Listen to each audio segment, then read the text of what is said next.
प्रोत्साहन योजना के अंतर्गत ग्राम पंचायतों के सचिवों को लैपटॉप वितरण के इस कार्यक्रम को आज यहां पर शुभारंभ किया गया है।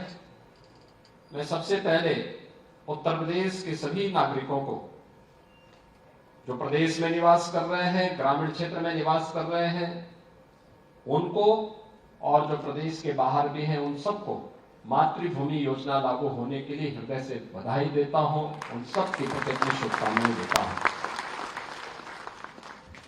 मुख्यमंत्री पंचायत पुरस्कार योजना 370 ग्राम पंचायतों को यहां पर आज उपलब्ध कराई जा रही है। आप सब जानते हैं, आदरणीय प्रधानमंत्री जी की प्रेरणा से प्रदेश के अंदर 10 नगर निगम स्मार्ट नगर निगम के रूप में विकसित हो रहे हैं। प्रदेश के अंदर 7 अन्य नगर निगमों को हमने राज्य स्मार्ट सिटी मिशन के अंतर्गत लेकर के उन्हें स्मार्ट सिटी बनाने का कार्य प्रारंभ किया है। लेकिन आज ग्राम पंचायतों में जितनी योजनाएं लागू हुई हैं, ग्राम सचिवालय से लेकर के ऑप्टिकल फाइबर से लेकर के अच्छी सड़कें, जल निकासी की व्यवस्था, LED street light, computer operator, VC सखी, इन सबको जोड़ करके अगर हम देखेंगे तो ग्राम पंचायतों में जिस भी ग्राम प्रधान ने थोड़ी भी ध्यान दिया है तो ग्राम पंचायत भी किसी स्मार्ट ग्राम पंचायत से कम नहीं है। और उसी स्मार्ट ग्राम पंचायत के लिए आह्वान करने के लिए आज हम सब यहां पर एकत्र हुए हैं। मैं सबसे पहले इन 370 ग्राम पंचायतों को जिन्हें आज पुरस्कार दिया गया है, स्वच्छता को लेकर के, ग्राम पंचायत की योजनाओं को प्रभावी ढंग से क्रियान्वयन को लेकर के, ग्राम पंचायत के अंदर टेक्नोलॉजी को लेकर के आज ये पुरस्कार दिए जा रहे हैं। इन सबको मैं हृदय से बधाई देता हूं, इन सबका मैं अभिनंदन करता हूं। लेकिन प्रदेश के अंदर जितनी भी हमारी लगभग 58,000 ग्राम पंचायतें हैं, वे सभी ग्राम पंचायत भी इस स्तर पर आगे बढ़ सके, इसके लिए भी मैं आपका आह्वान करता हूं। क्योंकि हर गांव पहले स्मार्ट बने और जब स्मार्ट बनेगा तो उसके बाद आत्मनिर्भरता के लक्ष्य को भी प्राप्त करें। हमें अपने ग्राम पंचायत के संसाधनों का उपयोग इस रूप में करना है कि हमें किसी के सामने हाथ फैलाने की नौबत ना आने पाए, बल्कि ग्राम पंचायत अपने रिसोर्सेज से अपने ग्राम पंचायत के समग्र विकास और जनता की बुनियादी सुविधाओं को भी वहां पर लागू कर सके। जैसे हर घर नल की योजना, हर घर नल की योजना सरकार ने योजना बना दी, हर घर तक पाइप पेयजल की स्कीम बना देगी, हर घर तक पानी भी पहुंचा देगी।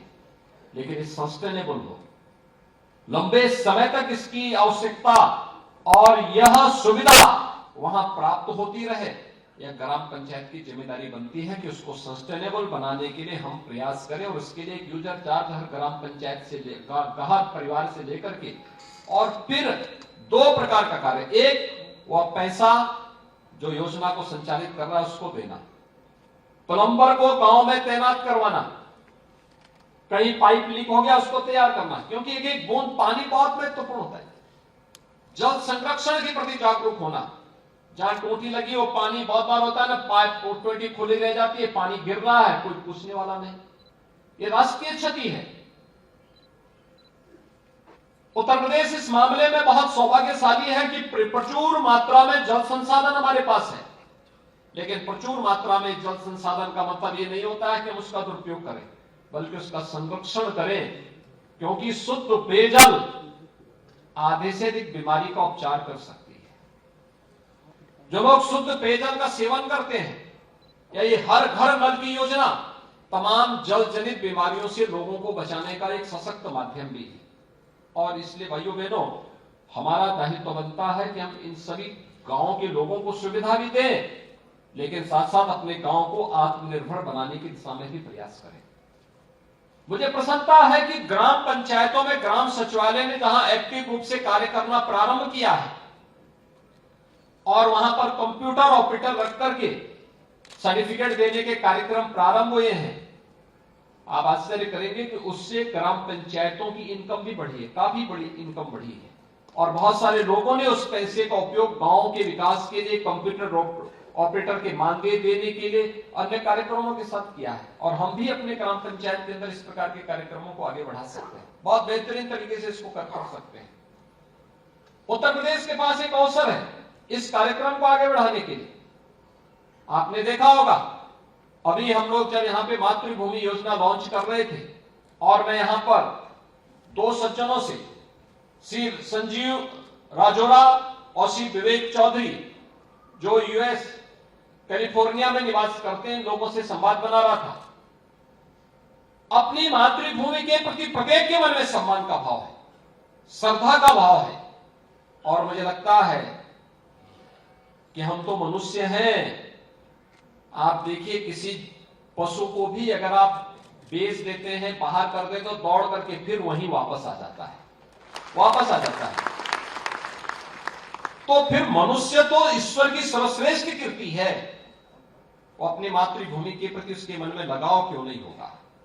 और जिसके मन में लगाव नहीं है, इसका मतलब वह उस पशु से ही बदतर है जो अपनी भूमि के प्रति लगाव रखता है। और हर व्यक्ति सम्मान का भाव रखता है, आवश्यकता उसको जोड़ने की, उसके विश्वास को अर्जित करने की। इससे पहले लोगों को मालूम था कि पैसा भेजेंगे, अभी तक तो प्रदेश सरकार के बजट में बंदरबांट हो रहा है, अब हम भी भेजेंगे, उसमें भी लोग ऐसे बंदरबांट करने लग जाएंगे, इसलिए भेजने का कोई मतलब नहीं होता। कोई प्लेटफॉर्म नहीं था। प्रदेश सरकार ने आदरणीय प्रधानमंत्री जी की प्रेरणा से एक प्लेटफॉर्म उपलब्ध करवाया है। हमने बजट में इस बार 30 करोड़ रुपए की व्यवस्था भी की है और हम आने वाले समय में इस राशि को और बढ़ोतरी करेंगे, जिससे हर ग्राम पंचायत में, जैसे हमने ग्राम सचिवालय बनाया, मैं भी आपसे कह रहा था ना, यहाँ पे से संजीव राजोरा से जब बात कर रहा था या से विवेक चौधरी से बात कर रहा था, तो मैं 2-3 योजनाएं मैंने उनके सामने कही। उनकी रुचि स्वास्थ्य सेवाओं में थी कि गांव में अच्छी स्वास्थ्य सुविधा और डिस्पेंसरी मिले। पहले का डिस्पेंसरी के साथ साथ अगर एक हेल्थ एटीएम लग जाए, गांव के किसी एक व्यक्ति को हम ट्रेन कर दें, 60 प्रकार की जांचें उस हेल्थ एटीएम से हो सकती हैं, 60 प्रकार की जांचें। और वह किसी बड़े सेंटर से, डिस्ट्रिक्ट हॉस्पिटल से, मेडिकल कॉलेज से, लखनऊ के पीजीआई से, केजीएमयू से, या किसी भी बड़े संस्थान से अगर उसको जोड़ दिया जाए तो गांव के व्यक्ति को सामान्य उपचार के लिए कहीं गांव के बाहर नहीं जाना पड़ेगा, गांव के अंदर ही लोगों को फ्री में उपचार की सुविधा प्राप्त हो जाएगी। और एक हेल्थ एटीएम की कीमत बहुत ज्यादा नहीं है, मुश्किल से 5 से 7 लाख रुपए की होगी। केवल एक ऑपरेटर वहां रखना है, ऑपरेटर की ट्रेनिंग देनी है, जो कंपनी सप्लाई करेगी वही कंपनी उसकी ट्रेनिंग भी करा देगी। लेकिन गांव के लोगों को कितना लाभ मिलेगा? और इसीलिए मातृभूमि योजना इसी बात को लेगी। कन्वेंशन सेंटर बनाना, बारात घर या कोई भी फंक्शन करने के लिए, उन कार्यक्रमों को आगे बढ़ाने के लिए गांव का अपना कार्यक्रम होना चाहिए, गांव सभा का उसको रखरखाव करना चाहिए। एक न्यूनतम चार्ज आप लीजिए, कॉमर्शियल रूप से मत चलाइए, लेकिन न्यूनतम चार्ज रख रखाव की व्यवस्था, मेंटेनेंस की व्यवस्था, साफ सफाई की व्यवस्था ये नियमित होती रहे। इसके लिए कुछ कर्मचारियों को रखना, नए लोगों को रोजगार भी मिलेगा, लेकिन साथ साथ गांव के पास एक एसेट्स भी होगा कि देखिए हमारे पास अपना एक कन्वेंशन सेंटर है, हम बड़े बड़े फंक्शन कर सकते हैं। और अगर आपकी ग्राम पंचायत में हो जा रहा है, अन्य गांवों के लोग भी फंक्शन करने के लिए वहां पर आएंगे, अगर आपने रख रखाव करके उस व्यवस्था को अच्छा बनाया है। गांव की अतिरिक्त इनकम भी होगी। और उसमें नामकरण की पट्टिका लगाइए, किसके सहयोग से कार्य संपन्न हुआ है, किसने किया है। श्री विवेक चौधरी ने, श्री संजीव राजोरा ने इसको अपने फलाने पूर्वज के नाम पर यह बनाया है। भाइयों बहनों, उस पूर्वज का स्मरण गांव के लोग हमेशा करेंगे, उन कार्यक्रमों को आगे बढ़ाने का काम भी करेंगे। वे कैलिफोर्निया में गए हैं, वहां नौकरी कर रहे हैं, अपना काम धंधा कर रहे हैं, वहां पैसा कमा रहे हैं और अपनी मातृभूमि के लिए कार्य कर रहे हैं।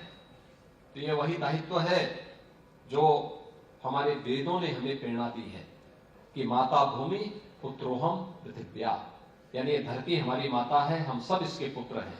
अपनी धरती माता के प्रति, अपनी मातृभूमि के प्रति अपने कर्तव्यों का निर्वहन करने की एक प्रेरणा हमारे पास होगी। ये वही भाव होगा जो भगवान राम ने लक्ष्मण से कहा था जब लंका पर विजय करने के उपरांत सोने की लंका पर लक्ष्मण जी थोड़ी मोहित हो रहे थे, तब उन्होंने कहा था कि अपि स्वर्णमयी लंका न मे लक्ष्मण रोचते जननी जन्मभूमि स्वर्गादपि गरीयसी।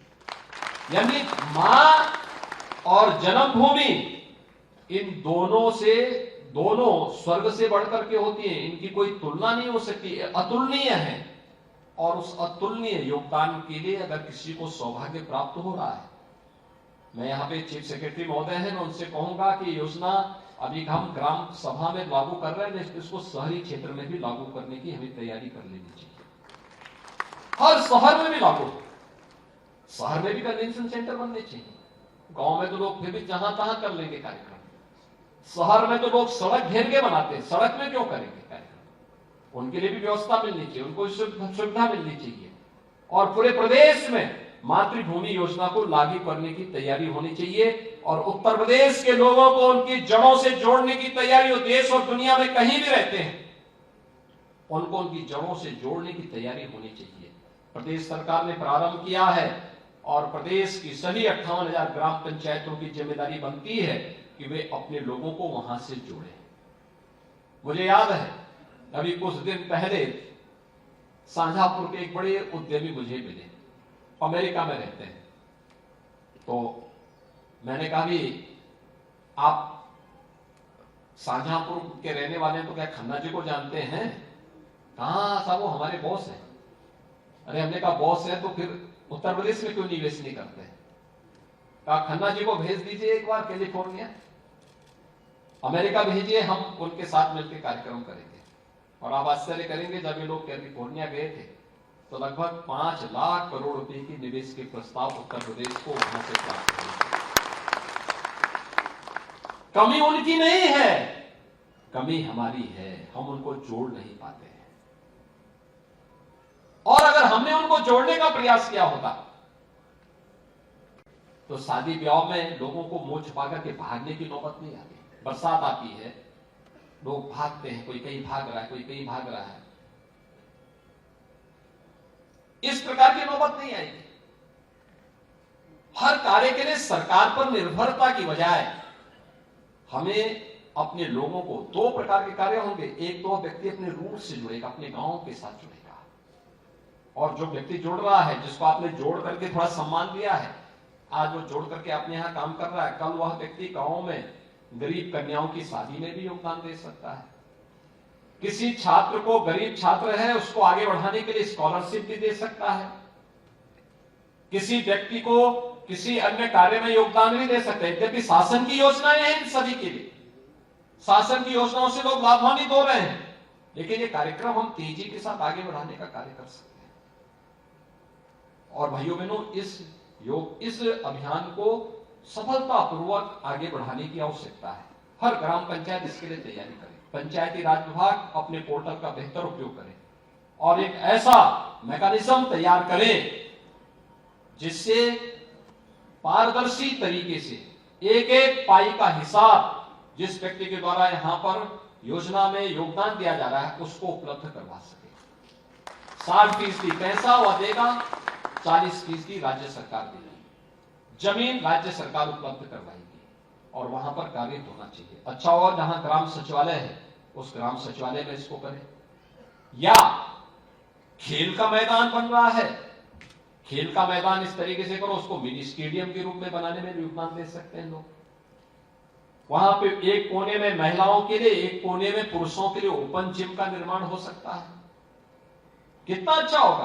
अरे बच्चे स्वस्थ होंगे, नौजवान हमारा स्वस्थ होगा, देश की रक्षा के लिए आगे जाकर के काम करेगा, और दूसरा अस्वस्थ शरीर कोई कार्य नहीं कर सकता।